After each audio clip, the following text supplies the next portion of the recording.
if God gave you a vision for something, let that be what you focus on. Like, I don't know where this is going to go. I don't know who this is going to impact. However, I do know that God wants me to share more of my journey and what I'm doing and how it's impacting me so that it can impact others. I'm grateful that I've gotten to this point. It's not an easy thing to do, to focus on yourself. It's not easy to focus on the vision that you see, because one, there may be things that you see day to day that may be similar to your vision, and you just think that, like, hey, like, I can't do that because someone already did that. But just because someone else did something that looks similar to whatever it is that you're doing doesn't mean that what you're doing isn't worth actually doing, because that person is not you. That person doesn't necessarily have everything that may be in your vision, and they also don't have all of, like, the gifts and talents that you have or the skill sets that you have. And I feel like that's, like, really important to take note of, because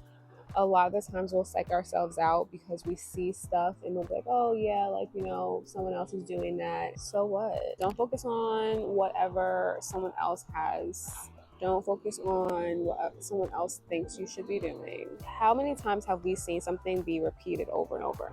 Just like how they say history repeats itself, your vision could be simply because God wants you to make an impact on a whole separate community of people. I think what's really on my mind in this very moment is we have options, right? We really have so many options. Some of them we take for granted. Some of them we don't even know that we have. Some of them we know we have and we choose not to because we're fearful of whatever it may be. It may be insecurities, traumas, etc., etc. We may want to do things and we just kind of want to do those things in private, but then the things that we want to do require us to put ourselves out there, and you want people to see it because it's worth seeing.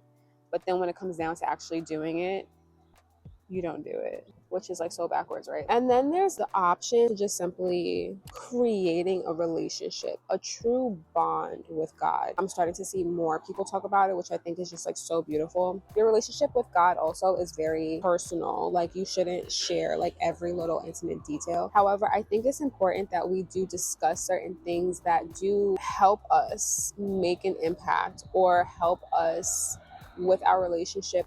And that is what is so important about really understanding your relationship with God, because when you have these visions for the things that you may want to do, or like these ideas that you come up with, a lot of the times we're just like, well, where did this come from? Why is it me that has this vision? Then everything else starts to come into play. Am I even equipped to do this? Should I do this? The moment you say to yourself, you know what? I'm just gonna give it to God. I'm gonna literally rely on Him for real. I'm not even think too much into it. That's when things start to change. And that's when I've personally started to realize that grind culture, like, oh, you have to grind so hard to live the life that you want. I truly do not like that. I truly want to work intentionally.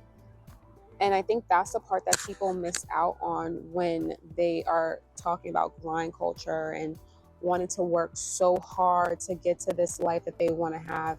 Because ultimately, it's like, well, why do you want this life? Outside of you, how is it impacting someone else? Not saying that, like, everything that you do is going to make an impact to someone else, but, like, in the grand scheme of things, like, what is it that you're being selfless with, or what is that vision going to do for someone else? Is it going to give someone the encouragement that they need to move forward? Is it going to inspire someone? Is it going to actually help someone? What is it going to do for someone? Your journey that you have with God is so pivotal, is not something to be taken lightly. God literally, He wants you to want Him. He wants you to lean on Him.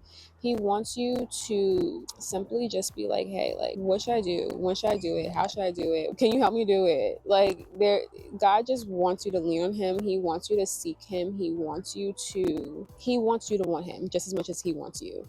He wants you to also want what he has in store for you. He created you to be somebody. And it doesn't necessarily mean somebody to be famous. It doesn't necessarily mean someone to have influence over like a bunch of people. Sometimes we overlook the significance and assignments and tasks God gives us to do, that we are like, well, how impactful is this going to be? Because every time we think about being impactful, people always go straight for being some kind of public figure and not realizing that your journey doesn't necessarily have to make an impact in that grand, large scale. It literally could be that you are simply creating a spreadsheet that can make an impact within your organization, that can then make an impact for generations to come. You truly just like never know what your tasks and your assignments, what that actually can lead to, or what kind of impact that can actually make. It's not a coincidence. Every day that we're on this earth, it all intertwines. Everything is connected. What I've learned over the past year, being so present in my day-to-day life, has allowed me to see how like certain conversations are being had previously that ultimately makes an impact for like, let's say the next day or some days after that. And it's just such a beautiful thing, because you don't realize these days are building blocks for whatever is to come. But to me, the word coincidence, I honestly feel it comes from like a spiritual standpoint, because when people speak about God, people will say like, nothing's a coincidence, everything happens for a reason. Yeah, that word really, it's a spiritual word. It's not something that should really be taken lightly, because God is so good and God is so amazing in the ways that he does things. It could be like so simple as I mentioned something that I wanted, and then boom, bada bing, I had this conversation about it the next day. And it's like, yeah, it's not a coincidence. It's supposed to happen. Like, there's things that are just supposed to happen. I don't strive to be better than anyone else. I know that God created me to be who he created me to be. And I know he has a lot of great things and plans in store for me, the visions that he has placed inside of me, and like the ideas that he has placed inside of me. And I know that those things are going to be grand things. And when I say grand, I mean in the aspect of being able to not just change my life, but change the life of others. They're going to be profound, real, and unexpected.